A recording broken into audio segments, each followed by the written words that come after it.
అందరికీ నమస్కారం. ఒక మనిషి ఎన్నేళ్ళు బతుకుతాడు? ఇప్పుడున్న పరిస్థితుల్లో చూస్తే గట్టిగా ఒక 60 ఏళ్ళు బతికితే చాలా గొప్ప. ఈ కోవిడ్ వచ్చాక ఎప్పుడు చనిపోతారో ఎప్పుడు ఏమవుతారో తెలియని పరిస్థితి ఇప్పుడున్న నేపథ్యంలో చాలామంది అనుకుంటాం, ఆనాడు పుట్టుండే బాగుండేదే, ఆనాడు తిన్న ఫుడ్ తింటే బాగుండేదే, ఇప్పుడున్న ఈ కల్తీ ఫుడ్ని బలవంతంగా తినాల్సి వస్తుంది, మనం ఏమో నోరు ఆగదు, తినాలి కానీ మన ఆరోగ్యం పాడైపోతుంది అందరం అనుకుంటాం. బట్ ఆ రోజుల్లో పుడితే బాగుండేది అనుకుంటాం. ఆ రోజుల్లో అంటే 80-70 కంటే ముందు ఆ పుట్టిన వాళ్ళంతా కూడా ఇప్పుడు దగ్గర 50 ఏళ్ళు పైన ఉన్న వాళ్ళంతా కూడా హెల్తీగా ఉంటున్నారు. అక్కడ దాకా పర్లే. బట్ 80 ఏళ్ళు దాటిన వాళ్ళు కూడా ఇప్పటికీ హెల్తీగా ఉండడమే కాదు, వాళ్ళ పని వాళ్ళు చేసుకుంటున్నారు. అలాగే మిగతా వాళ్ళ పని కూడా, కుటుంబ సభ్యుల పని కూడా చేసి పెడుతున్నారు. అంటే రీజన్ వాళ్ళ హెల్త్ సీక్రెట్ ఏంటి అనేది అందరికీ తెలుసుకోవాలని కోరిక ఉంది. అయితే నేను ఇప్పుడు ఈ టాపిక్ మీద ఇద్దరు ప్రముఖుల్ని మీకు ఇంట్రడ్యూస్ చేయబోతున్నాను. ఇద్దరు అన్నా చెల్లెళ్ళని మీకు పరిచయం చేయబోతున్నాను. అందులో ఇద్దరిని మోస్ట్లీ అందరూ గుర్తుపడతారు. వాళ్ళని ఇంటర్వ్యూ చేసే ముందు వాళ్ళ గురించి నేను ఒక విషయం చెప్పాలి. 54 ఏళ్ల బట్టి ఇద్దరు డాక్టర్స్, ఒకళ్ళు గైనకాలజిస్ట్, ఒకళ్ళు సెక్సాలజిస్ట్ అంటే సెక్స్ స్పెషలిస్ట్. ఇద్దరు కూడా నౌన్ పర్సన్స్, ఇండియా మొత్తం నౌన్ పర్సన్స్. ఇద్దరు కూడా 50 ఏళ్ళుగా హాస్పిటల్ని రన్ చేస్తూ, ఇప్పటికీ కూడా 50 ఏళ్ళుగా వాళ్ళు రన్ చేస్తున్నారంటే వాళ్ళ వయసు ఎంత ఉందో మీరు అర్థం చేసుకోవచ్చు. నడుపుతూ స్టిల్ ఇప్పటికీ కూడా పేషెంట్స్ని చూస్తూ ఉన్నారు, ఓపీలు చూస్తున్నారు, ఆపరేషన్స్ కూడా చేస్తూ ఉన్నారు. వాళ్ళ వయసు 80, ప్రస్తుతానికి 80 క్రాస్ అయ్యారు. ఇంత వయసులో కూడా ఇంత యాక్టివ్గా ఒక పెద్ద హాస్పిటల్ని నడుపుతున్న ఆ ఇద్దరు ప్రముఖులు ప్రస్తుతం మనతో ఉన్నారు. అందులో డాక్టర్ సమరం గారు, డాక్టర్ మారు గారు. అన్నా చెల్లెళ్ళు ఇద్దరు కూడా అందరికీ తెలుసు. వీరిద్దరూ కూడా ఎంత నౌన్ పర్సన్సో అందరికీ తెలుసు. గైనిక్లో మేడంది ఒక రికార్డే ఉంది, అత్యధిక ఎక్కువ గైనిక్ పేషెంట్స్ని చూసిన రికార్డు కూడా మారు గారికి ఉంటే, సమరం గారి గురించి అసలు ఇంట్రడక్షన్ ఇవ్వడం కూడా నాకు తెలిసి అమాయకత్వమే. సార్, మీ వయసు 84 ఉండొచ్చు, మేడం గారి దగ్గర 80కి దగ్గరలో ఉన్నారు. ఎలా సార్ ఇప్పటికీ మీరు ఓపెన్ చూస్తున్నారు? నేను మీ దగ్గరికి వచ్చేలోపు కూడా మీరు ముందు కూడా పేషెంట్స్ని చూస్తున్నారు, ఇప్పటికీ యాక్టివ్గా ఉన్నారు. పైగా మీరు రెడ్ క్రాస్లో మెంబర్, రెడ్ క్రాస్కి ఇన్ఛార్జ్, సో ఇండియన్ మెడికల్ అసోసియేషన్లో ఒక మెంబరు. ఇవి కాకుండా నేషనల్ కాన్ఫరెన్స్లకు వెళుతూ ఉంటారు. మీకు సంబంధించిన హాస్పిటల్స్, వాసవ్య మహిళా మండలికి సంబంధించి యాక్టివిటీస్లో పాల్గొంటారు. మీకు అంత టైం ఎక్కడిది? అంత హెల్తీగా ఎలా ఉంటున్నారు? మీ హెల్త్ సీక్రెట్స్ ఓపెన్గా మా ఆడియన్స్కి చెప్పండి. ముందు సాయి గారు, మీకు ఇంత చక్కగా మాట్లాడేందుకు అభినందనలు. నా వయసు 84 సంవత్సరాలు. ఆమె జనరల్ ప్రాక్టీషనర్. అంచేత జనరల్ ప్రాక్టీషనర్ అంటే అన్ని రకాల కేసులు చూస్తాం మొదటి నుంచి. నేను ప్రాక్టీస్ మొదలెట్టి 1970లో మొదలెట్టి అంటే 53 ఇయర్స్ కంప్లీట్ చేసాం. నా వయసు మీద 84. కానీ డే అండ్ నైట్ వర్క్ చేస్తాను. ఇప్పటికీ నేను 18 అవర్స్ పనిచేస్తాను. 18 అవర్స్ 18 గంటలు నేను చూస్తాను. కానీ నాకు ఏమాత్రం అలసిపోయాను. ఎందుకంటే చేసే పనిలో నేను ప్రతి పనిలో కూడా ఆనందం పొందుతాను. అసలు విసుగు అనేది నేను అనుకోను అసలు. మనసు ప్రతి పని మనసు పెట్టి చేస్తాను. దాంట్లో తృప్తి కూడా పొందుతాను పని చేసి, ఏ పని అయినా సరే. నేను ఇండియన్ మెడికల్ అసోసియేషన్కి నేషనల్ ప్రెసిడెంట్, జాతీయ అధ్యక్షుడిగా చేశాను. ఐఎంఏకి నేషనల్ ప్రెసిడెంట్ చేశాను. అలాగే రెడ్ క్రాస్కి ఇప్పుడు ఎన్టీఆర్ డిస్ట్రిక్ట్కి చైర్మన్గా ఉన్నాను నేను. యాక్టివిటీ ఏ పని టేకప్ చేసినా మాత్రం మనసారా టేకప్ చేస్తా, ఫుల్గా జస్టిఫై చేస్తాను నేను ఏదైనా సరే. అలాగే మా ఎథిక్స్ సెంటర్, దానికి చైర్మన్ ఉన్నాను. మా నాస్తిక కేంద్రం అనేది, ఆ యాక్టివిటీస్ అన్నీ చేస్తుంటాను. అలాగే పక్కన సోషల్ వర్క్స్ ఏదైనా సరే ఇలాగా అన్నిట్లోనూ నేను ఫుల్గా ఇన్వాల్వ్ అవుతాను. కానీ హాస్పిటల్ వరకు మాత్రం చాలా కమిటెడ్గా చూస్తాను పేషెంట్స్. అందుకే నా పేషెంట్స్ వచ్చి, ఏంటి సార్ మీరు ఇప్పుడు చూసిన హాస్పిటల్ పేషెంట్ చూస్తుంటారు, ఇప్పుడు వెళ్ళి చేస్తారు ఇవన్నీ అని అడుగుతుంటారు నన్ను. కానీ మధ్యలోనే 1 గంట 2 గంట బయటికి వెళ్ళి చేస్తున్నప్పుడు రోజు ఆల్మోస్ట్ ఎక్కడో చోట మీటింగ్లో మాట్లాడాల్సిందే, టీవీ ఛానల్స్లో మాట్లాడాల్సిందే. అందులో మేము 20 యూట్యూబ్ ఛానల్స్ పెట్టాం. 20 యూట్యూబ్ ఛానల్స్ 4 ఏళ్ళని పెట్టి 20 యూట్యూబ్ ఛానల్స్కి మాకు ఈ 4 ఏళ్లలో 20 crores వ్యూస్ వచ్చాయి. 20 కోట్ల వ్యూస్ వచ్చాయి. మీ ఫోటో బ్రాండ్ కదా సార్, మీ ఫోటో బ్రాండ్. చిరంజీవి గారు బ్రాండ్ లాగా మీ ఫోటోనే ఒక బ్రాండ్. మేము 152 దేశాల్లో మాకు ప్రోగ్రామ్స్ చూస్తాం. 152 దేశాల్లో అంత అది రిసీవ్ చేసుకుంటున్నారు. ఒకటేంటంటే నాకు అనిపించేది, మనం ఎంత మ్యాక్సిమం చేయాలో పది చేయగలం. నాకు మనం చాలా వరకు నా ఉద్దేశం ఏంటంటే మనం చేయగలం. మరి అలసిపోయాను అని నేను ఎప్పుడు అలసిపోయాను ఈ రోజులకు అనుకోవట్లేదు. ఒకవేళ ఏమైనా కాస్త నీరసం వస్తే ఓకే మామూలు అనుకుంటాను. ఇంత పెద్ద జబ్బులు ఏం రాలేదు, నథింగ్. నేను కోవిడ్ ఆల్సో, నేను కోవిడ్లో కూడా నేను మాత్రం ఒక్కరితో కూడా హాస్పిటల్ క్లోజ్ చేయలేదు. మా ఫ్రెండ్స్ చాలామంది హాస్పిటల్ క్లోజ్ చేశారు పెద్దవాళ్ళు మధ్యాహ్నం. నేను ఒకటే చెప్పేవాడిని, డాక్టర్ అన్నవాడు తప్పకుండా ఇలాంటి కేసులైనా టేకప్ చేయాలి. ఇప్పుడు ఒక సైనికుడు ఉన్నాయండి, పాకిస్తాన్కి ఇండియాకి మధ్య వార్ వచ్చింది. వస్తే సైనికుడు నా తుపాకీ గుళ్ళు తగులుతాయి నేను చచ్చిపోతాను అని చేత వాడు వెనక్కి తగ్గాడు అనుకోండి, వాడు సైనికుడు. వాడు ఆడగానే డాక్టర్ అనేవాడు మరి నాకు కోవిడ్ వస్తేమో ఇంకోటి వస్తేమో అనుకుని పేషెంట్ చూడకుండా ఇంట్లో కూర్చుంటే డాక్టర్ వాడు. నేను అందుకే ఇప్పుడు మా ఏం సమరం ఏంటి ఇంత పిచ్చోడు అన్నారు. పిచ్చోడు కాదు, డాక్టర్గా నా బాధ్యతని. నేను ఒకవేళ కోవిడ్ చచ్చిపోయినా సరే నేను హ్యాపీగా చచ్చిపోతా, ఎందుకంటే డాక్టర్గా నా సేవలు అందించగలిగాను అని. నిజంగా చాలామంది నువ్వు పిచ్చోడు అన్నారు అని పిచ్చోడు కాదు. నేను చాలా ఆ రోజు అందరూ పేషెంట్ అందరూ అలా వచ్చిన రోజుకి 50 మంది 70 మంది పేషెంట్లు కోవిడ్ పేషెంట్ ప్రూవ్డ్ కేసెస్ వాళ్ళందరూ చేశాను.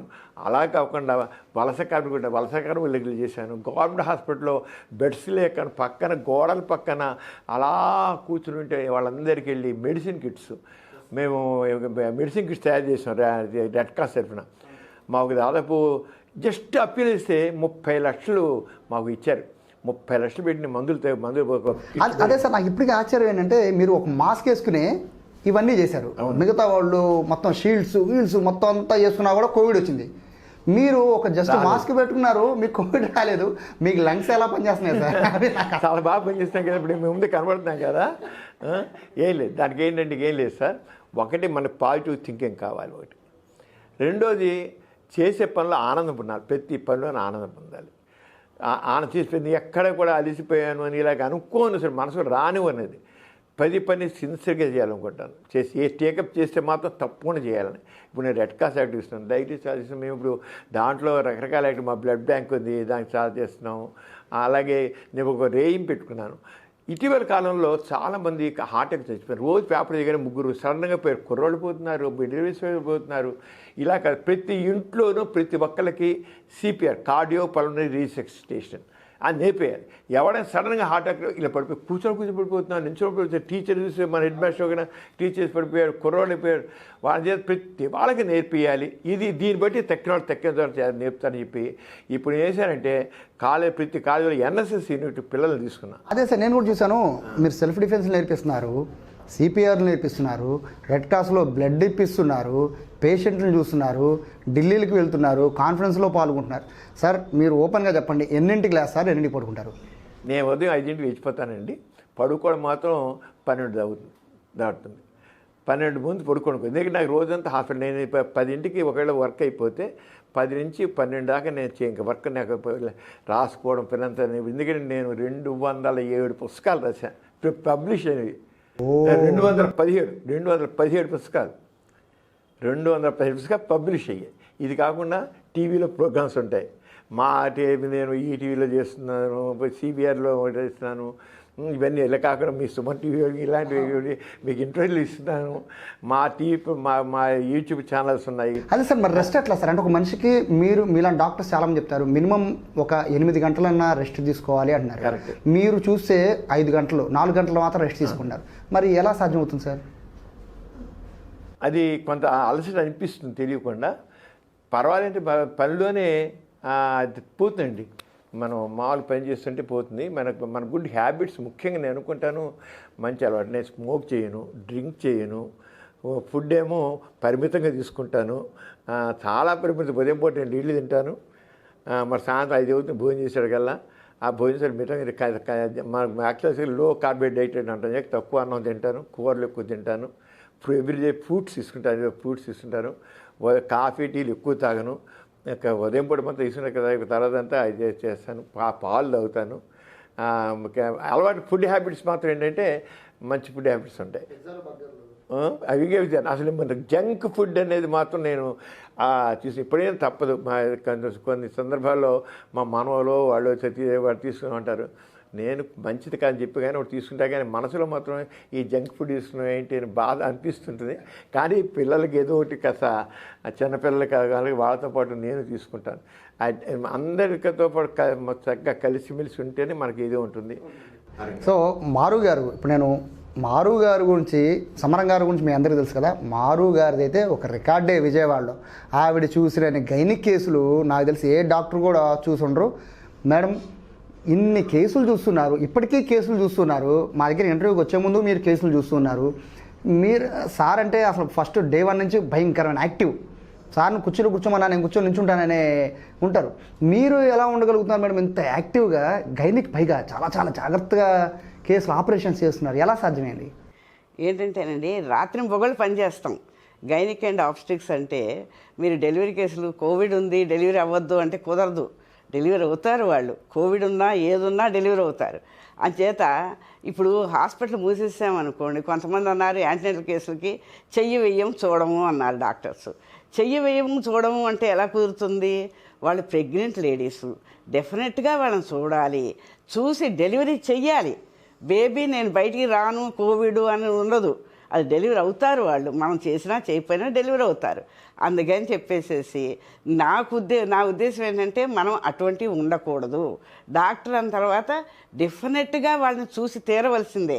తక్కువ కేసులైనా పోస్ట్పోన్ చేసుకోవచ్చు, కానీ యాంటీనేటల్ కేసును పోస్ట్పోన్ చేసేందుకు వీలు లేదు. కానీ ఆరోగ్యం దెబ్బతింటుంది కదా మేడం మీకు కూడా. ఇప్పుడు ఆరోగ్యం దెబ్బతింటే మనం తీసుకునే జాగ్రత్తలు అంతేను, అంతకంటే ఏమీ ఉండదు. సీక్రెట్ కొంచెం మా వాళ్ళు కూడా చెప్పండి మేడం. జాగ్రత్తలు అంటే మాస్క్ వేసుకుంటాము అంతే, అంతకంటే ఏమీ లేదు. మాస్క్ వేసుకుంటాం, వాళ్ళ చేత వాళ్ళని అన్నీ చూస్తాము, టెస్టులన్నీ చేస్తాము. టెస్టులన్నీ చేసి లోపల బేబీ ఎలా ఉందో ఫీట్లాడి చూడాలి. అంటే మనం యాంటీనేటల్గా టచ్ చేయవలసే వస్తుంది. టచ్ చేసినా ఏం అవ్వదు మనకి, మళ్ళీ హ్యాండ్ వాష్ చేసుకుంటాం. అందుకని నాకేమీ ఎఫెక్ట్ కాలా. నేను ఆ రోజుల్లో మొత్తం డెలివరీ కేసులు చేశాను, సిజేరియన్స్ చేశాను, నాకేమీ ఎఫెక్ట్ కాలా. కోవిడ్లో కాకపోయినా మేడం మీరు ఇప్పుడంటే మన హాస్పిటల్ మల్టీ స్పెషాలిటీ లాగా పెద్ద పెద్ద బిల్డింగ్స్ మొత్తం సెంట్రల్ ఏసీ కూడా కాదు, మీ రూమ్ వరకే ఉంటుంది. మళ్ళీ మీరు బయటికి రాగానే మళ్ళీ మీరు సాధారణ జనరల్ పబ్లిక్లో కలిసిపోయి ఇంటికి వెళ్ళాలి పరిస్థితి ఉంది. మీరు ఇంత అంటే ఏసీలో ఉండాలి, ఏసీలో నుంచే కారులో ఎక్కి కారులో దిగాలనే మైండ్ సెట్ మీది కాదు. బట్ మీరు ఏ హెల్త్ టిప్స్ని మీరు ఫాలో అయ్యి ఇంత చేయగలుగుతున్నారు? ఇప్పటికీ కూడా మీరు ఆపరేషన్ ఎలా చేయగలుగుతున్నారు? ఇప్పటికీ అంటే మామూలు డైట్. ఇప్పుడు అన్నయ్య చెప్పినట్టు మేమందరం కలిసే ఉంటాము. మేమందరము తీసుకున్న డైట్ ఒకటే, మేమందరం వెజిటేరియన్. అందరం వెజిటేరియన్ ఫుడ్డే తీసుకుంటాం, ఫ్రూట్స్ తీసుకుంటాం, కూరగాయలు తీసుకుంటాము, లిమిటెడ్గా ఆహారం తీసుకుంటాం. అంతేగాని జంక్ ఫుడ్స్ తీసుకోం చాలా వరకు. అది ఎప్పుడో ఎక్కడో ఒకసారి తీసుకోవడమే కానీ రెగ్యులర్ ఫుడ్డే, ఇంట్లో వండిన ఫుడ్డే మేము తీసుకుంటాం. మీరు ఎన్నింటికి లేస్తారు మేడం? ఎన్నింటికి పడుకుంటారు? ఉదయం 5 o'clock లేచిపోతానండి. 5 o'clock లేచి రెగ్యులర్గా అన్నీ చేసుకుంటాం. వాకింగ్ చేస్తాను. నా రెగ్యులర్ ప్రోగ్రామ్స్, ఇంట్లో ఉండే ప్రోగ్రామ్స్ ఆడవాళ్ళకు ఉంటాయి, పనులు లేకుండా ఉండవు. ఆ పనులన్నీ చేసుకుంటాను. అవన్నీ చేసుకుని మళ్ళీ హాస్పిటల్ టైంకి వచ్చేస్తాను. ఇంటి పని కూడా మీరే చేస్తారు? చేస్తానండి. ఇంట్లో చాలా సీక్రెట్. అసలు మనం వీళ్ళతో కాదు మాట్లాడాల్సింది, డైరెక్ట్గా వీళ్ళ వంటగదికి వెళ్ళిపోవాలి, వాళ్ళు ఏం తింటున్నారు అనేది వీడియో తీయాల్సిందే ఖచ్చితంగా. మేడం ఎలా మేడం ఎలా మెయింటైన్ చేయగలుగుతున్నారు ఇదంతా కూడా? అంటే మనం చెయ్యాలి అనుకుంటే అదే టైం వస్తుందండి, మనం చెయ్యొద్దు అనుకుంటే టైం ఉండదు. మనం చెయ్యాలి, ఈ కార్యక్రమం చెయ్యాలి, ఈ పనులు చెయ్యాలి అంటే డెఫినెట్గా ఆ పనులన్నీ చేసేస్తాం. మనం ఆ పనులు చేస్తాం. మా మనవడు ఉన్నాడు, మనవడు చూసుకుంటున్నాను, వాడికి చదువు కూడా చెప్తున్నాను. ఇక్కడికి వచ్చి హాస్పిటల్లో పనిచేస్తాను. మధ్యలో ఎమర్జెన్సీస్ వస్తే మళ్ళీ వచ్చి చూస్తాను. హాస్పిటల్కి వచ్చి కొన్ని ఎమర్జెన్సీస్ ఉంటాయి, గైనిక్ అండ్ ఆబ్స్టిక్స్లో చాలా ఎమర్జెన్సీస్ ఉంటాయి, అవన్నీ చూస్తాను. అన్నయ్య లేకపోతే రెగ్యులర్గా వచ్చే కేసులు కూడా చూస్తాను. మేమిద్దరం పంచుకుంటూ ఉంటాం. ఏదైనా అన్నయ్య లేరనుకోండి, కేసు వస్తే నేను చూడను అన్ను, నేను వచ్చి మళ్ళీ ఆ కేసు చూసి వాళ్ళకి అడ్వైస్ ఇచ్చి ఆ ట్రీట్మెంట్ అంతా చేస్తాను నేను. మేడం 12 సార్దంటే వేరు మేడం, బట్ మీది ఎమర్జెన్సీ, చాలా చాలా ఎమర్జెన్సీ. రాత్రి 12, 1 గంట, 3 కూడా మీరు ఫోన్ లిఫ్ట్ చేస్తారు. నాకు తెలిసి విజయవాడలో చాలా తక్కువ మంది డాక్టర్లే 2, 4, 3 లిఫ్ట్ చేసేవాడు అన్నారు. మీరు 3 కూడా లిఫ్ట్ చేసి ఆపరేషన్ చేసిన రోజు 100 ఉన్నాయండి. మిడ్ నైట్ సర్జరీస్ కూడా చేశాను. ఎప్పుడు ఫోన్ పక్కన పెట్టుకునే పడుకుంటా, ఎందుకంటే ఎవరు ఏ ఎమర్జెన్సీలో ఫోన్ చేస్తారో మనకు తెలియదు. అందుకని చెప్పేసి వాళ్ళకి పెట్టుకుని వెంటనే హాస్పిటల్కి వచ్చేసేసి ఆ కేసు చూసి మిడ్ నైట్ సర్జరీస్ చేసినవి కూడా ఉన్నాయి. డెలివరీస్ అవ్వరు, మిడ్ నైట్ చెయ్యాలి, మళ్ళీ ఉదయం దాకా ఆగడానికి వీలు లేదు. అటువంటప్పుడు మిడ్ నైట్ సీజర్స్ కూడా చేశాను. మిడ్ నైట్ సీజర్స్ చేశాను, నైట్ డెలివరీస్ చేశాను.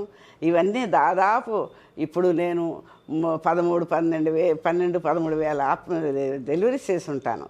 చాలా చేశాను, రోజుకి 4, 5 అలా కూడా చేశాను. సిజేరియన్స్ 3, 4 కూడా చేసిన రోజులు ఉన్నాయి. అలాగా అన్నీ చేస్తూ ఉన్నాం. దీంతో పాటు బయట వర్క్ కూడా చేసాం. స్పీచెస్ ఇస్తారు, మోటివేషనల్ స్పీచెస్ ఇస్తూ ఉంటారు. Speeches ఇస్తాం. ఆడపిల్లలు ఇబ్బంది పడుతుంటే వాళ్ళకి ధైర్యం చెప్తూ ఉంటారు. తర్వాత మీ గ్రామాల్లోకి వాసవ్య వెళ్ళి మహిళా పని కూడా మండలం చేసాం. ఎస్ మేడం వెళ్తూ ఉంటారు. మేడం ఇంత టైం అడ్జస్ట్మెంట్ అనే దానికి ఏదైనా మీరు ఏమైనా రూల్ పెట్టుకున్నారా? ఈ టైం నుంచి ఇట్లా ఫాలో అవ్వాలి, ఇట్లా ఫాలో అయినా పని చేయడమేనండి. ఈ పని చెయ్యాలి అని అనుకోవడమే. మేము మా హాస్పిటల్లో పోలియో కరెక్ట్ సర్జరీ చేసాం 3,000 మంది పిల్లలకి.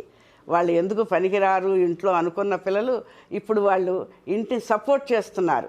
వాళ్ళకి ఆపరేషన్ చేసి నడిపించి వాళ్ళందరికీనేమో చదువు చెప్పించి ఇప్పుడు పెద్ద పెద్ద ఉద్యోగాల్లో ఉన్నారు వాళ్ళు. అలాగే క్యాట్రాక్ట్ ఆపరేషన్స్ విలేజెస్లో 80,000కి పైన చేసాం క్యాట్రాక్ట్ ఆపరేషన్స్. అలాగే సూర్యాపేటలో లంబాడీ తండాల్లో వాళ్ళు డెలివరీ చేసి బేబీని కింద పడుకోబెట్టి పేడ రాసి మమ్మల్ని కట్ చేసేవాళ్ళు, రాయితో రాయి పెట్టి కట్ చేసేవాళ్ళు. అటువంటి వాళ్ళకి ఒక 100 మందిని తీసుకొచ్చి వాళ్ళకి ట్రైనింగ్ ఇచ్చి వాళ్ళు గాజులు అవన్నీ తీసేసి చీర కట్టుకుని చేసేట్టుగా వాళ్ళని కూడా తయారు చేసాం. అంచేత శుభ్రంగా ఎలాగ డెలివరీ చేయాలి అన్నవి కూడా నేర్పించాను వాళ్ళకి నేను. మేడం ఇప్పుడున్న పరిస్థితులు మేడం ఒక మహిళగా చెప్పండి, ఫ్యామిలీ స్ట్రెస్ అనేది ఇప్పుడున్న మహిళలు ఎక్కువైపోయింది. వాళ్ళు మెంటల్గా చాలా ఇబ్బంది పడుతూ ఉంటున్నారు. అనారోగ్యానికి గురయ్యే వాళ్ళలో అంటే జెంట్స్కి కనబడిపోతుంది హార్ట్ అటాక్స్ అనేవి. సరే మహిళల్లో లేకపోయినా వాళ్ళు మెంటల్గా స్ట్రెస్ ఫీల్ అయ్యి 50-60 ఏళ్ళు వచ్చేసరికి వాళ్ళు కూలబడిపోతున్న పరిస్థితి వస్తుంది. అలాంటి లేడీస్కి మీరేం చెప్తారు? అంతేనండి, పని చెయ్యాలి అనే ఉద్దేశం ఉండాలి. నేను ఈ పని చెయ్యాలి అని అనుకుంటే మనకి నీరసం రాదు. మనం ఈ పనులు పూర్తి చేయాలి, ఇవి చెయ్యాలి, మన ఎయిమ్ ఇది అనుకున్నప్పుడు నీరసం రాదు, పని చేసేస్తాం. దానివల్ల ఏమీ రాదు. మనం తీసుకునే ఫుడ్ మధ్యలో తీసుకుంటూ ఉండమే, ఫ్రూట్స్ తీసుకుంటూ ఉండడం, మన డైట్ మనం తీసుకుంటూ ఉండడం, ఇంట్లో వండిన ఫుడ్, దాంతో మనకేమీ నీరసం రాదు. నాకేమీ రాలే ఇంతవరకు. మీరు సార్ చెప్పినట్టు మీరు కూడా ఓపెన్గా మీరు ఉదయం నుంచి సాయంత్రం దాకా ఏం తింటారో చెప్పండి మేడం. నేను అన్నయ్య ఒకటే తింటామండి, ఎందుకంటే మేము అందరం కలిసే ఉంటాం. మేము వేరువేరుగా ఉన్న వాళ్ళం కాదు. వెళ్ళాల్సింది మేడం. అయితే చేసుకోవాలండి, కొన్ని పనులు చేసుకోవాల్సిందే. చేసుకోకుండా కుదరదు కదా, ఏ ఆడవాళ్ళకి కుదరదు. పనులు చేసుకోవాలి, చేసుకుని అన్ని పనులు దాంతోపాటు ఈ పనులు కూడా అడ్జస్ట్ చేసుకుంటూ ఉంటాం. ఒకటి ముందు ఒకటి వెనక అవుతుంది. ఇక్కడ ఎమర్జెన్సీ ఉంటే వెనకాతలు అవుతాయి, లేకపోతే ముందు చేసుకుంటాం. ఓసారి పొయ్యి పెట్టి హాస్పిటల్ పరిగెట్టుకొచ్చిన రోజులు కూడా ఉన్నాయి. అలా ఉంటాయి, తప్పవు. ఆపుకుంటాం, పోయి వస్తాము, పని చేసుకుంటాం, మళ్ళీ వెళ్తాం, చేస్తాం. సార్ అంటే ఇప్పుడున్న పరిస్థితుల్లో సార్ ఫుడ్ అనేది మొత్తం కూడా కల్తీ అయిపోయింది. మంచినీళ్ళ దగ్గర నుంచి మొదలుపెట్టిన అంతా కల్తీ అయిపోయింది కదా. మరి ఆ ఫుడ్ని మీరు తీసుకుంటారా లేదా స్పెషల్గా మీరు ఏమన్నా ఫార్మింగ్ లాంటిది ఏమైనా చేపించుకుని తీసుకుంటారా? ఇంట్లో మొక్కలు వేసుకున్నామండి, కూరగాయ మొక్కలు వేసుకున్నాం. అందుకని ఇంట్లో ఆర్గానిక్ ఫుడ్డే ఉంటుంది మరి చాలా వరకు. కొన్ని కొనుక్కుంటాం, కొన్ని ఏమో ఇంట్లోనే పండుతాయి. అంటే ఎలా ఎలా గమనిస్తారు సార్? మామూలు ఎరువేసి చేస్తున్నాం. వంకాయలు, బీరకాయలు ఇలాంటివన్నీ కూడా ఇంట్లో మామూలు విలేజ్ వెజిటేరియన్ని పండిస్తాం. టొమాటోలు పండించుకుంటాం ఇంట్లోనే. అరటికాయలు, అరటి చెట్లు వేసి అరటి చెట్లు కొద్దిపై స్థలాన్ని మనకి ఫుడ్కి వెజిటబుల్ ఫార్మింగ్ అంత అంచేత కొంత బయట తీసుకుంటాం. అంచేత అంత ఇదిగా మనకి అవుట్ సైడ్ ఎఫెక్ట్ లేకుండా కానీ తప్పు బయట సైడ్ ఎక్కువ తీసుకొస్తుంది. సో సార్ మీరు బయటికి వెళ్తారు ఎక్కువ, మేడం కన్నా మీరు ఎక్కువ వెళ్తూ ఉంటారు, మిగతా కంట్రీస్కి వెళ్తూ ఉంటారు, అండ్ ఇండియా వ్యాప్తంగా అన్ని రాష్ట్రాల్లో తిరుగుతూ ఉంటారు. మరి ఫుడ్ని ఎలా మెయింటైన్ చేస్తుంటారు సార్? రకరకాలుగా ఉంటాయి కదా అక్కడ. అవునండి, ఫుడ్ వీలైనంత వరకు అక్కడ బయటకు వెళ్ళి తక్కువ తీసుకోవడం జరుగుతుంది. నేను బయటకు వెళ్ళి ఎక్కువగా పళ్ళు తినడం, ఈ టొమాటో ముక్కలు, దోసకాయ ముక్కలు, క్యారెట్ ముక్కలు అది తింటాను బయట మొత్తం ఎక్కువగా. ఎందుకంటే సమ్హౌ ఐ డోంట్ లైక్ ఇది. కొద్దిగా మసాలాలు అంటే నేను ఇష్టపడను, తినలేను. రుచిగా ఉంది కానీ జంక్ ఫుడ్ తినను. ఇవే బాగానే సరిపోతాయి, తింటేనే బాగా సరిపోయింది. నాకు అంతే నా ఉద్దేశం. అసలు మనం ఊరికే నోటి రుచి కోసం తింటాం కానీ యాక్చువల్గా ఆరోగ్యదాయకం కాదు. అంటే ఫిజికల్ అండ్ మెంటల్ ఎక్సర్సైజ్ గురించి చెప్పండి సార్. ఎందుకంటే మీ బాడీ ఫిట్, కనీసం మీరు డౌన్ కూడా స్ట్రైట్గా ఉంటారు. 84 ఏళ్ళు 85 ఏళ్ళు దగ్గర పడుతున్నారు మీరు. అంత స్ట్రైట్గా నిటారుగా ఎలా నిర్వహిస్తున్నారు సార్? అంటే ఆ సీక్రెట్ ఏంటి? నేను రోజు ఉదయం కనీసం 1 గంట 30 గంట వ్యాయామం వాకింగ్ చేస్తానండి. బ్రిస్క్ వాకింగ్ వాకింగ్ వల్ల మాత్రం మాకు చాలా వరకు మన స్ట్రెస్ తగ్గిపోతుంది. ముందుగా తప్పని నడుస్తాను. ఏ బయట ఊరు వెళ్ళినా సరే నేను వాకింగ్ చేస్తాను. వాకింగ్ చేయకుండా అసలు గడవదు. తర్వాత కొద్దిగా మన వాళ్ళు యోగా అంటారు కూడా ఆసనాల్లాగా వేస్తాను కొద్దిగా. లేకపోతే ఈ వెనకాల లేదు మనకి స్పైనల్ మజిల్స్ కానీ ఇవన్నీ కూడా బీసుకుపోయినట్లు అవుతాయి. ఎప్పుడైతే మనం కొద్దిగా చక్కగా మొత్తం బాడీ అంతా మొత్తం కలుస్తాను, మొత్తం ఆల్ మజిల్స్ని నేను ఐ మేక్ ఇట్ యూస్ఫుల్ మొత్తం. అందువల్ల నాకు స్టిఫ్నెస్ ఉండదు బాడీ. ఒక రోజు చేయకపోయినా సరే నాకు ఏంటో అనీజీగా ఉన్నట్లు అనిపిస్తుంది. అంచేత దానిలో మిస్ అవ్వను. తప్పకుండా హాఫ్ అన్ అవర్ కొద్దిగా కనీసం 15 minutes అయినా చేస్తాను. అంత బాగా ఎక్సర్సైజ్ మొత్తం తప్పకుండా చేస్తాను. డైట్లో జాగ్రత్త ఉంటాను. వాటర్ ఎక్కువగానే తాగుతాను. ఇవన్నీ మనకి ఫ్రూట్స్ తీసుకుంటాను. వీళ్ళందరూ మ్యాక్సిమం ఫ్రూట్స్ తీసుకుంటాను. మీకు ఫీవర్ వచ్చి ఎంతకాలం అవుతుంది సార్? అండి మీ ఫీవర్ వచ్చి ఎన్నేళ్ళు అవుతుంది? లేదులే సార్, లేదులే సార్, కాదు సార్. కనీసం మాకు ఫీవర్ వస్తే 3 రోజులు సిక్ అయిపోయి ఇంట్లోంచి లేగలేము. నేను ఫీవర్ వచ్చి ఎంతవరకు హాస్పిటల్ ఇప్పుడు మానలా. అదే సార్ అంటుంది. నేను ఎప్పుడు ఫోన్ చేసినా ఫోన్ లిఫ్ట్ చేసే సమరం గారికి నేను అనుకుంటాను, హెల్త్ బాగోపోతే సమరం గారు ఎక్కడ ఎలా రెస్ట్ తీసుకుంటారు ఏంటి. ఈ రోజు వరకు నేను నాకు అనారోగ్యాన్ని హాస్పిటల్ ఏనాడు మానలా. నేను ఇక్కడే మరి జ్వరం ఉన్నా ఇంకోటి వచ్చినా వేసేసుకోవడం, ట్యాబ్లెట్స్ మింగేసాడు, పని చేసుకోవడం అంతే. ఏ రోజు దొరికిందే మాత్రం నాకు అనారోగ్యం అని చెప్పి నేను ఏ రోజు హాస్పిటల్ మానలా. అంటే అనిపించదా సార్? నేను అంటే మీ పిల్లలు అందరూ పెరిగి పెద్దవాళ్ళు అయిపోయారు, మీలాంటి పేరు సంపాదించుకుంటున్నారు అందరూ కూడా. వాళ్ళు ఎప్పుడు అంటారా ఇంకేంటి నాన్నగారు రెస్ట్ తీసుకోండి, ఇంకేంటండి రెస్ట్ తీసుకోండి, ఏం పని చేస్తారు అని ఎప్పుడు అంటుంటారు. అది మాకు కామనే, పెద్ద వేడే కదా. మన ఫ్రెండ్స్ కూడా అంటారు ఇంకేంటే నువ్వు ఎవరిని కాంటాక్ట్ పెట్టి చేసుకో, సర్జరీస్ నువ్వెందుకు చేస్తావు, ఇంకొక పెట్టు చెయ్యి అని అంటుంటారు అన్నమాట. అది మామూలుగా ఉండేది. ఇంత ప్రేమగా చెప్పే మాటలు సరే విన్నాం, వాళ్ళు చెప్పిన విన్నాం. కానీ మనం ఉంది కదండి ఎనర్జీ ఉన్నప్పుడు ఎందుకు అసలు ఇంకో మీద డిపెండ్ అవ్వాలి. 85 ఏళ్ళు ఎనర్జీ ఉంది అంటున్నారు. ఉంది, ఫుల్ ఎనర్జీ. నాకు మాత్రం ఫుల్ ఎనర్జీ ఉంది. నేను మాత్రం అసలు ఎప్పటికీ నాకు ఎనర్జీ తగ్గుతున్నాను అనుకోవట్లే, ఎప్పటికీ తగ్గుతాను అనుకోను. సమరం గారు రిటైర్మెంట్ అనేది ఎప్పుడు సార్? అది ఉండదు. అది మా చూస్తున్నాను ఎప్పుడు no retirement at a time. Retirement అంటే ఓన్లీ వన్స్, అది ఒకసారికి ఉంటుంది ఎప్పుడు. మేడం మీ పర్సన్ మేడం అంటే ఇప్పటికి అంటే మీరు నెమ్మదిగా వస్తూ ఉంటారు, అంటే చాలా కేర్గా, అంటే మీ ఫిజికల్గా కొంచెం మీకు అర్థమవుతుంది. అంటే నేను పెద్దదాన్ని అయిపోయాను, నా సర్వీసు కొంచెం డౌన్ చేయాలి, చూసే పేషెంట్స్ అని తగ్గించాలి అని మీ మైండ్లో ఉంటుంటుంది. బట్ మీ మనసు ఒప్పుకోకపోవచ్చు, పాప నా కోసం అంతమంది ఎదురు చూస్తున్నారని. మరి మీకు ఎప్పుడు అనిపించలేదు మేడం ఇంకా చాలే ఇక రెస్ట్ తీసుకుందాం అనేది? అలానే ఎప్పుడు అనిపించలేదండి. నేను పని చేయాలని అనుకుంటా, ఇంకా ఎక్కువ పని చేయాలనుకుంటా. ఇప్పుడు ఏంటంటే చేసే పని ఇంకా ఎక్కువ చేయాలి, ఇంకా ఎక్కువ మందికి మన సర్వీసెస్ వెళ్ళాలి అని అనుకుంటా. అంతేగాని నేను ఇంతే చేసి ఆపేద్దాంలే అన్న మెంటాలిటీ నాకు లేదు అసలు. ఇంకా ఎవరిని పేషెంట్ వస్తే చూస్తాను చివరిదాకా. మా వాళ్ళు అంటారు ఇంక 2 అయిపోయిందండి ఆపేయండి అని. కానీ పేషెంట్ అంత దూరం నుంచి వస్తారు, వచ్చాక వాళ్ళని చూడకుండా పంపించడం నాకు ఇష్టం లేదు. అందుకని వాళ్ళు ఇదేంటో చూసి అప్పుడు పంపిస్తాను, అంతేగాని అడ్వైస్ ఇవ్వకుండా నేను పంపించాను. మీ పిల్లలు కూడా ఇప్పుడు అనలేదా మేడం ఇంకా చాలే అండి ఇంకా? అలానే అసలు ఎప్పుడు మా బాబు అనలేదు. నాకు ఒక్కడే కొడుకు, వాడు కూడా ఎప్పుడు అనలా. నువ్వు చెయ్యమ్మా, చేయగలిగినంత చెయ్యి అంటాడు, కానీ నువ్వు చేయకుండా ఇంట్లో కూర్చోని అందు. సో ఇంట్లో కూర్చుంటేనే సిక్ అయిపోతామేమో సార్? ఇంట్లో కూర్చుంటేనే సిక్ అయిపోతామేమో. మేము పని చేస్తుంటేనే బాగుంటామండి, పని చేయకుండా కూర్చోవడం అన్నది లేదు అసలు. మరి మీ వ్యాయామం గురించి చెప్పండి. అంటే ఎలా ఎక్సర్సైజ్? నాకు తెలిసి మీ ఇంటి పనే సగం సరిపోతుందేమో నాకు తెలిసి. ఇంట్లో పనులు చేసుకోవడం, వాకింగ్, కొంచెం ఎక్సర్సైజ్ చేస్తాను నేను, బెండింగ్ ఎక్సర్సైజ్ కూడా చేస్తాను. ఆ రకంగా చేస్తే నాకు సరిపోతుంది. సో ఇప్పుడు మీ ఇద్దరు గురించి చెప్పండి. మేడం ఈ వయసులో మొన్న కూడా హాస్పిటలైజ్ అయ్యారు, నాకే చాలా బాధ వేసింది అయ్యో అని. కానీ మేడం గారికి ఉన్న స్ట్రెంగ్త్కి టక్మని సేమ్ ఇప్పుడు ఎలా ఉన్నారో అలా ఉన్నారు, హాస్పిటల్కి వెళ్ళే ముందు ఎలా ఉన్నారో వచ్చాక కూడా అలాగే ఉన్నారు. మీకు అనిపించలేదు సార్ ఎందుకు పాపం తను కష్టపడుతుంది అని, ఎందుకు అనవసరం స్ట్రెస్ అది ఎప్పుడు అనిపించలేదా సార్? మరి నేను పనిచేస్తాను కనుక తనకు ఎనర్జీ ఉన్నప్పుడు మానకూడదండి ఎవరైనా సరే. మనం రెస్ట్ తీసుకుంటే మనం లేజీ ఫీల్స్ సోమరిపోతూ అయిపోతాం. అది ఎప్పుడైనా నేను అనుకుంటానండి, పని చేస్తుంటేనే మనం యాక్టివ్గా ఉంటాం, పని చేయకుండా రెస్ట్ తీసుకుంటే మనకేంటంటే యాక్చువల్గా మన శరీరంలో ఫీల్ గుడ్ హార్మోన్స్ అనేవి రిలీజ్ అవుతాయి. మనం ఎప్పుడైతే పని చేస్తుంటామో, కొద్దిగా వ్యాయామం చేస్తుంటామో, ఆ ఫీల్ గుడ్ హార్మోన్స్ వచ్చి మన దాంట్లో డోపమైన్ వచ్చి మనకు మంచి ఎనర్జీని ఇస్తాయి. మనం రెస్ట్ చేసుకుంటుంటే ఆ ఫీల్ గుడ్ హార్మోన్స్ రిలీజ్ అవ్వవు. రిలీజ్ కాకపోతే మనం డల్గా తయారవుతాం. అంచేత మనం ఎక్సర్సైజ్ చేయడం, పని చేసుకుంటుంటే మన పనిలోనే మనకి మన ఆరోగ్యం చక్కగా ఉంటుంది.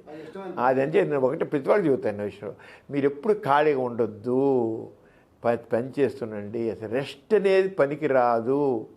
రెస్ట్ ఎందుకు? జబ్బున్న వాళ్ళకి రెస్ట్ బాగా, ఏదో పెద్ద గుండె జబ్బు ఉండో లేదా ఆపరేషన్ చేయించుకున్న వాళ్ళకో వాళ్ళకి రెస్ట్, కానీ మామూలుగా మనకెందుకు రెస్ట్? అసలు రెస్ట్ అనేది కరెక్ట్ కాదు. అసలు పని చేస్తుంటే ఎంత మనం పని చేస్తుంటామో అంత ఎక్కువగా మనలో ఫీల్ గుడ్ హార్మోన్స్ రెడీ అవుతాయి. ఆ ఫీల్ గుడ్ హార్మోన్స్ మనం ఎనర్జీస్ లెవెల్ బాగా పెరుగుతాయి, ఇమ్యూనిటీ పెరుగుతుంది. ఇమ్యూనిటీ మనకు ఆరోగ్యం చక్కగా ఉంటుంది. అంటే స్ట్రెస్ పెరుగుతుంది కదా సార్? అంటే పని చేస్తుంటే స్ట్రెస్ ఎందుకు ఉంటుంది? పని చేస్తే స్ట్రెస్ ఉండదు. మనం వర్క్ ఏ పని ఎంత చేసుకోగలం చూసుకుని చేస్తే, ఇంకా ఓవర్గా వర్క్ పెట్టేసుకుని ఓవర్గా చేస్తే అప్పటి నుంచి రావచ్చు. కానీ మనం మన పరిమితులు బట్టి చేస్తే స్ట్రెస్ రాదండి. అది మనం అంటే వర్క్ ప్లానింగ్ కావాలి. మనం ఇవాళ ముందే ప్లాన్ చేసుకోవాలి. ప్లానింగ్ ఈరోజు మనం ఏం చేద్దాం అనుకుంటే ఆ ప్లాన్ చేసుకుంటే ఏమంటుంది సార్. ఇంకొకటి, మీ నాన్నగారు 94 ఏళ్ళు, 95 సార్ ఆయన కొద్దిగా ఎర్లీగా అనిపోయారు. మా అమ్మ మాత్రం 94 ఏళ్ళు ఉంది. సారీ. సో ఆవిడ, మీ మదర్ గారు 95 ఏళ్ళు, దగ్గరగా 94 ఏళ్ళు. బహుశా మా అమ్మ వాళ్ళ జీన్సే అదే అనుకుంటే. ఎందుకంటే మా ఇంట్లో అందరూ కూడా ఆల్మోస్ట్ 85, 86 అలాగే ఉన్నారు. మా పెద్దక్కే ఉంది ఇప్పుడు 96 ఏళ్ళు. తను 96 ఏళ్ళు పెద్ద అక్కయ్యకి. ఇప్పుడు బాగుంది మా పెద్ద అక్కయ్య. ఇటీవల మా పెద్దబాబు గారు పోయారు. ఆయనకి 105 సంవత్సరాల్లో బతికారు ఆయన. ఆయన ఇటీవల పోయారు ఆయన, మా పెద్దబాబు గారు. మా అక్కయ్యకి 96 ఏళ్ళు ఉన్నాయి తనకి. తను యాక్టివ్గా ఉంది. బహుశా మా అమ్మ వైపు నుంచి వచ్చి ఉండదు జీన్స్ మా అందరికీ. సో ఇది జీన్సే అంటారు? జీన్స్ కొంత తప్పకుండా ఎఫెక్ట్ ఉంటుందండి. జీన్స్ ఎఫెక్ట్ కొంత ఉంటుంది, ఖచ్చితంగా ఉంటుంది. దాంతోడు మన హ్యాబిట్స్, మన ఎక్సర్సైజు, మన పాజిటివ్ థింకింగు దాన్ని బట్టి ఉంటుంది. Positive thinking very very important. మనసు ప్రశాంతం పెట్టుకోవడం, ఊరికి పెద్దానికి ఇది కావాలి అంత హై అంబిషన్. పని చేయాలి కానీ ఏవో కావాలని పెద్ద అంత అంబిషన్ కదా. మాకు దృష్టిలో ఎక్కువ మాత్రం ఏంటంటే సమాజానికి సేవ చేయాలి అంతే. మెయిన్గా మనం ఈ సమాజానికి ఎలా తోడ్పడతాము, ఈ సమాజాన్ని మంచిగా మనం చేయడానికి మనం కృషి ఏం చేస్తాం అనేది ముఖ్యంగా ఉంటుంది. మన గురించి ఆలోచన కంటే ఎదుటి వాళ్ళకి చేసే పని గురించి, సమాజం చేసే పని గురించి మేము ఎక్కువ ఆలోచిస్తాం. సమరం గారి గురించి ఇదే మిమ్మల్ని అడుగుదాం అనుకున్నా. సార్ ఒక డాక్టర్ అయితే పెద్ద మీరు ఫీల్ అవ్వకపోవచ్చు, ఎందుకంటే వస్తారు చక్కగా పేషెంట్లు చూస్తారు వెళ్ళిపోతారు అనుకోవచ్చు. సార్ ఒకటి కాదు, 100 పనులు, పుస్తకాలు రాయడం దగ్గర నుంచి మొదలు పెట్టుకొని దేశవ్యాప్తంగా తిరుగుతూ ఉంటారు. వాసవ్య నర్సింగ్ మహిళా మండలికి సంబంధించి ఆయనే రెడ్ క్రాస్లు, IMIలు ఎన్ని ఉన్నాయి సార్కి. మీరు ఏ రోజు కూడా ఎందుకు అన్నయ్య ఇంత మనకి శుభ్రంగా హాస్పిటల్లో ఉండి పేషెంట్ అలా నేను ఎప్పుడు అనలేదండి. అన్నయ్య లేకపోతే ఆ పని ఇక్కడ నేను పూర్తి చేసేస్తూ ఉంటాను. వెనకాతలు హాస్పిటల్లో మొత్తం పని చేసేస్తాను. ఇట్లా ఉంది. అంతేగాని అన్నయ్య నువ్వు ఎందుకు వెళ్తున్నావు అన్నావు. ఏ పని అయితే మిగిలిందో అది నేను చేసేస్తా. మేమిద్దరం హాస్పిటల్లోనే, లేకపోతే అన్నయ్య చేస్తారు, అన్నయ్య లేకపోతే నేను చేసేస్తా. అంచేత పేషెంట్స్కి ఏ ఇబ్బంది రాదు. మొత్తం పనులన్నీ ఇద్దరం చేసేస్తాం. అలా తిరుగుతూ ఉంటే మేడం ఇప్పుడున్న పొల్యూషన్ వేరు మేడం. మీరు అంటే ఏదైతే మనం మొదట్లో అనుకున్నామో అప్పట్లో మీ ఫుడ్ హ్యాబిట్స్ వేరుగా ఉండొచ్చు. ఇప్పుడు జనరేషన్ తగ్గట్టు మీ ఫుడ్ హ్యాబిట్స్ మార్చుకోవాల్సి వస్తూ ఉంటుంది. బట్ సార్ మొత్తం నేషనల్ వైడ్గా తిరుగుతూ ఉంటారు. అంటే అక్కడ ఏదన్నా ఫుడ్కి సంబంధించిన ప్రాబ్లం వస్తే సిక్ అయిపోయే పరిస్థితి ఉంటుంది. అంటే అనిపించలేదు మేడం ఎందుకు అంత మొత్తం తిరిగి చేయాలి? పైగా సార్ కూడా ఎథిస్ట్. పైగా ఇంకా అది ఇప్పటికీ కూడా సార్ అంటే మా ఎంటైర్ ఈ 2 తెలుగు రాష్ట్రాల్లో కూడా ఎథిస్టు. ఆయన మూఢనమ్మకాలపైన పోరాటాలు చేస్తున్నారు. ఇన్ని చేస్తున్నప్పుడు ఇన్ని ఎందుకు అన్నయ్య భారం తగ్గించుకోండి అని చెప్పాలని అనిపించలేదు మేడం? ఎప్పుడు అనిపించలేదు. ఎందుకంటే మేము కూడా అలాగే ఉన్నాం కనుక అందరం అలాగే ఉన్నాం. మా అమ్మ కూడా చివరి దాకా తను చనిపోయే వరకు వర్క్ చేస్తూనే ఉంది. అంతవరకు తను కూడా మొత్తం ఇంట్లో వంట కూడా మా అందరికీ చేసి పెట్టేది. అదే కాదు, వచ్చిన వాళ్ళందరితో మాట్లాడేది. మా అక్కయ్యలు వాళ్ళు కూడా అంతే, మా అన్నయ్యలు అంతే. చివరి వరకు అందరూ పనిచేస్తూనే ఉన్నారు. అంచేత మాకు నువ్వు ఈ పని చేయొద్దు అని ఏ రోజు అనిపించాల. మనం ఇంకా వాళ్ళు బయటికి వెళ్తే మనం తగ్గిన పనులు మనం పూర్తి చేద్దాం, మనం చేసేద్దాం అని అనుకుంటున్నామే కానీ వెళ్ళొద్దు నువ్వు ఈ పని చేయొద్దు అన్న విషయం మాకు లేదండి. ఒకళ్ళైతే 2 వాళ్ళం పని చేసేస్తున్నాం. నాకు తెలిసి అసలు ఇద్దరిని ఇంటర్వ్యూ చేయడం కూడా అనవసరం, ఒకళ్ళు చెప్తే అయిపోయింది. ఎందుకంటే ఇద్దరు సేమ్ ఆన్సర్సే చెప్తున్నారు. సార్ ఫైనల్గా చెప్పండి, చిన్న చిన్న విషయాలకి, చిన్న చిన్న సంఘటనలకి, చిన్న చిన్న సమస్యలకి కుంగిపోయి మానసికంగా శారీరకంగా ఇబ్బంది పడి సూసైడ్ చేసుకుందాం అనే కొంతమంది, డిప్రెషన్లో ఉండేవాళ్ళు కొంతమంది. ఇంతకాలం బతకచ్చు, మనం మనిషిగా పుట్టినందుకు ఇంతకాలం బతకచ్చు, ఇంత ఎనర్జెటిక్గా పనిచేయచ్చు అని నిరూపిస్తున్న మీలాంటి వాళ్ళు, అట్లాంటి వాళ్ళకి ఏం చెప్తారు? ఒకటి, ఈ సమాజం నాకేం ఇచ్చింది, ఈ దేశం నాకేం ఇచ్చింది అని కాకుండా ఈ సమాజానికి నేను ఇచ్చాను, ఈ దేశానికి నేనేమి ఇచ్చాను అని ఒక ఫీలింగ్ ప్రతి వాడికి కావాలండి. అలాగే నా గురించి కాకుండా ముందు ఈ సమాజం కోసం చెయ్యాలి కాస్త అనే ఫీలింగ్ కావాలి. అలా ఉండి మనకు ఒక ఆదర్శం పెట్టుకోవాలి. అది ప్రతివాడు ఆదర్శం ఉంటే, చాలామంది ఆదర్శం లేకుండా వాళ్ళకే అసలు ఈ గోల్ ఉండదు. ప్రతివాడి జీవితంలో మాత్రం ఏదో ఒక ఆదర్శవంతమైన గోల్ మాత్రం ఉండాలండి. మాకు మాత్రం ఉంది గోల్ స్పష్టంగా. ఒక చక్కని నవమానవుడు ఉండేది, నవమానవుడిని నిర్మించాలి, సమాజాన్ని నిర్మించాలి, దానికోసం కృషి చేయాలనే తప్పన మాత్రం మా అందరికీ ఉంది. ఒక నవ సమాజం కావాలి, నవ మానవుడు కావాలి, కులాలు మతాలు లేకుండా మానవత్వంతో, సమానత్వంతో, స్వేచ్ఛతో, స్వాతంత్ర్యంతో ఉండే సమాజం రావాలి. మా నాన్నగారు అలాగే చేశారు. అంచేత ఆ రంగా దాంతోనే మన గురించి ఎక్కువ ఆలోచించుకుని ఎదుటి వాళ్ళకి ఏం చేస్తామనేది. అంటే ప్రతివాడు కూడా ఎంత పెద్ద ఆదేశాలు పెట్టకపోయినా సరే తాను తన స్వార్థం నుంచి కొద్దిగా పక్కవాడి గురించి ఆలోచన నేర్చుకోవాలి. అది కొద్దిగా ఉంటే మనం బాగా, ఎందుకంటే మనకంటే ఎంతమంది అవకాశాలు లేని వాళ్ళు ఎంతమంది ఉన్నారు, ఎన్ని అవకాశాలు లేవు. కనీసం వాళ్ళకంటే మనం బెటర్ కదా. అంచేత ప్రతివాడు అనుకుని తన జీవితం చేసిన పాజిటివ్ థింగ్. నిరాశలు పెద్దానికి నిరాశ పోతే ఓకే, ఇది రాలేదా సరే ఇంకోటి చేసుకుందాం అంతే. ఇప్పుడు ఒక పెద్దానికి ఇంకో ప్రత్యామ్నాయం ఉంటుంది. ఇప్పుడు ఆత్మహత్య చేసుకుంటారు. ఎందుకు చేసుకోవాలి ఆత్మహత్య చేసుకోండి? నా దృష్టిలో పిరికితనం అంటాను నేను. ఎందుకంటే పిరిగి ఆ చేసి ఇంకోటి చేయండి. ఒక ప్రేమ ఫెయిల్ అయింది పోతే పోనీ ఓకే, అది కూడా మనం మంచిగా అనుకోవడమే. మనం మంచిగా అనుకొని ఇంకోటి చేయండి, ఇంకో పని చూడండి, అది చేసి వెళ్ళిపోయింది కాదు. అంతేగాని డిప్రెస్ అయిపోవడం అలా కాదు. ఇవన్నీ మన చేతిలో, మనమే మార్చుకోగలిగేది, మనం మార్చుకోగలిగేది మనమే, ఎవడో కాదు, ఏమి కాదు. అంచేత ఆ పాజిటివ్ థింకింగ్ అనేది మనం చాలా వరకు యాక్టివ్గా ఉంచుతుంది. అంతే మంచి గుడ్ హ్యాబిట్స్ ఉండాలి ఎప్పుడు కూడాను. రోజు వ్యాయామం కావాలి. డైట్ విషయంలో మరి ఓవర్గా తినడం కూడా మంచిది కాదు అసలు. ఎక్కువగా మాంసాహారం తినొద్దని చెప్పాను, కానీ తక్కువ తీసుకోవాలి. కొవ్వు పదార్థం మంచిది కాదు, స్థూలకాయ మంచిది కాదు. ఇవన్నీ తెలిసే. రోజు నిద్రపోతే మనం ఖచ్చితంగా 6 to 8 hours నిద్రపోవడం మొత్తం మంచిదండి. ఖాళీ వెంట మనం 6 to 8 hours తప్పకుండా చేయాలి. నేను పడుకోవడం అవకాశం వచ్చి నేను 8 hours నిద్రపోతాను, 6 hours నిద్రపోతాను. కానీ లేనప్పుడు 4 hours. నేను రాత్రి 4 hours నిద్రపోయాను. అలాగే చాలా సందర్భాల్లో జరుగుతుంటుంది. అది అయినా సరే పని వదిలేసి కొద్దిగా అనీజీగా అనిపించిన పని చేసే పనిలో పోతుంది. మన పనిలోనే మనకి అలసట తీరిపోతుందండి. అయ్యో నేను అలసిపోయా అంటే నిజంగా లేని పనులు చూడుకున్నట్లు అనిపిస్తుంది. అదే పనిలోనే ఓకే ఏముంటుంది చేద్దాం, ఆ పనిలోనే అలసట తీరిపోతుంది. నేను చాలాసార్లు పనిలో మనసు పెట్టి పని చేస్తుంటే అలసట ముందు అనిపించినా అలసట మర్చిపోతాం. నేను అలసిపోయాను, నేను ఎక్కువ తెగ చేస్తున్నాను అనుకుంటే మాత్రం తప్పు. ఎవ్వడు తెగ చేయడు, ఎంత పని చేయగలడు. మనిషికి ఆ కెపాసిటీ ఉంది. ముందు కాసిన మైండ్, ఆ మైండ్లో నేను చేయగలను అనే ఫీలింగ్ కావాలి. నేను అలసిపోయాను అనుకుంటే అలసిపోతాడు. ఎప్పుడు రెస్ట్ తీసుకోవాలి, ఓ పని చేసి రెస్ట్ తీసుకుందాం అన్నారు వద్దు, అసలు అనుకోవద్దు. అలాగా నెక్స్ట్ మనిషికి ఆ శక్తి ఉంది నెక్స్ట్ ఇంకో పని చేస్తుండేది. ఖాళీ ఉంటే పడుకోండి, ఖాళీ లేకుండా మాత్రం చేయాల్సిన పని ఉన్నా సరే నిద్రపోదాం, రెస్ట్ తీసుకున్నాం, ఇవన్నీ అలాగే ఊరికి సినిమాలు చూసి ఆ టీవీలో ఆ సీరియల్స్ చూసుకుంటూ కూర్చుంటూ దిస్ ఇస్ నాట్ కరెక్ట్.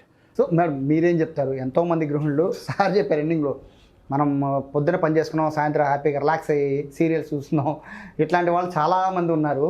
అట్లాంటి వాళ్ళందరికీ మీరేం చెప్తారు? మాది పెద్ద జాయింట్ ఫ్యామిలీ అండి. మేము 9 పిల్లలం. మా బావగారు, మా వదినలు అందరూ పనిచేస్తూనే ఉన్నారు, ఎవరూ ఖాళీగా లేరు.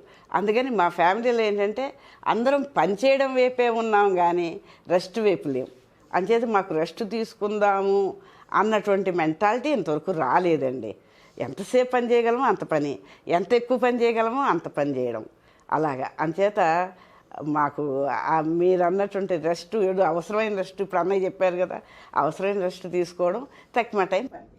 ఆరోగ్యంగా. సో ఆడవాళ్ళు ఎక్కువ పని చేస్తూ ఉంటారు మేడం. వాస్తవంగా చెప్పాలంటే జెంట్స్ ఒక పనే, ఆఫీస్కి వెళ్ళామా ఇంటికి రావడం, రిలాక్స్ అయిపోవడం, మిగతా అంతా కూడా ఇంట్లో వాళ్ళు పని చేస్తారులే అని పిల్లలతో ఆడుకోవడం ఉంటుంది. బట్ లేచిన దగ్గర నుంచి రాత్రి దాకా లేడీస్ పని చేస్తూనే ఉంటారు. వాళ్ళకి ఎక్కువ స్ట్రెస్ ఉంటుంది వాస్తవంగా జెంట్స్ కన్నా.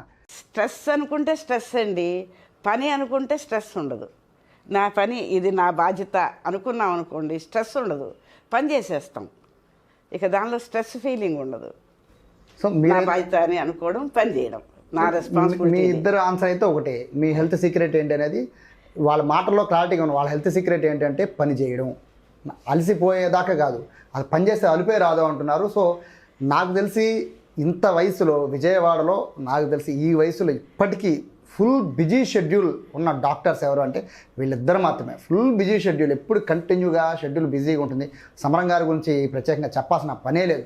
ఎప్పుడు ఎక్కడ కనబడతారో కూడా తెలియని పరిస్థితి సమరం గారిది. ఇప్పుడు నాతో ఇంటర్వ్యూ చేస్తున్నారు, రేపు పొద్దున్నే ఆయన ఢిల్లీ వెళ్ళిపోవాలి. సో ఇంత టైట్ షెడ్యూల్లో ఆయన 84-85 ఇయర్స్ దగ్గర పడుతున్నా కూడా హెల్త్ చేస్తున్నారంటే హెల్త్ అనేది చాలా కేర్ అనేది ఎంత జాగ్రత్తగా తీసుకోవాలి అనేది సమరం గారు చెప్తున్నట్టుగా కూడా వ్యాయామం అనేది మస్ట్గా తీసుకోవాలి. అలాగే వర్క్లో నేను అలసిపోయానన్న ఫీలింగ్ అయితే మన మనసులో ఎప్పుడైతే వస్తుందో అప్పటి నుంచి మనలో ఒక అలసట అనేది స్టార్ట్ అయిపోయి మన బద్ధకాన్ని పెంచేస్తుంది అనేది సమర గారి మాటలో. మారు గారు కూడా చెప్తున్నారు, ఇంటి పని మన సొంత పని అన్నట్టుగా చేసుకొని మనం అలసిపోలేదు అనే ఫీలింగ్ మనలో ఉంటే కనుక అది ఖచ్చితంగా అది బూస్టప్ ఇస్తుందని చెప్పి మారు గారు చెప్తున్నారు. ఓవరాల్గా ఇద్దరు మాటల్లో ఇద్దరు కూడా నాకు తెలిసి ఇంకొక 100 ఇయర్స్ సమరం గారికి మారు గారికి వచ్చినా కూడా నాకు తెలిసి ఇదే ఇంటర్వ్యూ మనం అడిగినా కూడా ఎలాగే సమాధానం చెప్తారు.